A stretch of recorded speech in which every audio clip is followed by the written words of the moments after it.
Google search, advanced search. I'm in Google search right now and I'm not seeing anything that says advanced. So I'm going to type in a topic.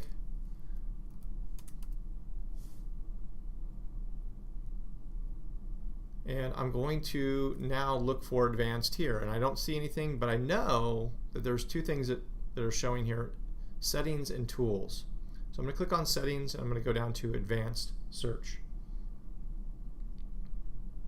And here now I am in advanced search. I could have also Googled advanced search and I could have found this website, which is the same thing. This might be a location you would like to bookmark or have your students bookmark so that you can narrow your searches and really define well exactly what you're looking for. So if I go down here to advanced search, I start to see language, region, time. So this is really starting to narrow in, and down here even format. I'm looking at the different formats. I can use Adobe, Google Earth, Microsoft, so you start to see the Microsoft suite in here. Exact file types that you can look for on the internet. And then usage rights. This is important too. What is it that we're choosing to use, and are we going to use it?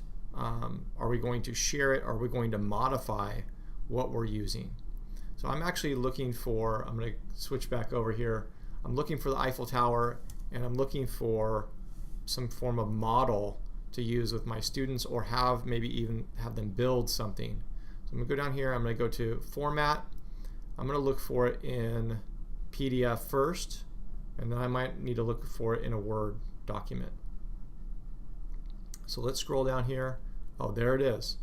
The one that I searched for before, and I found Eiffel Tower spaghetti model. I'm going to pull this open. Excellent. This is exactly what I want. I'm going to download it from here, and then I can use this in my lesson with my students. That has been Google Search, Advanced Search, specifically finding a file type.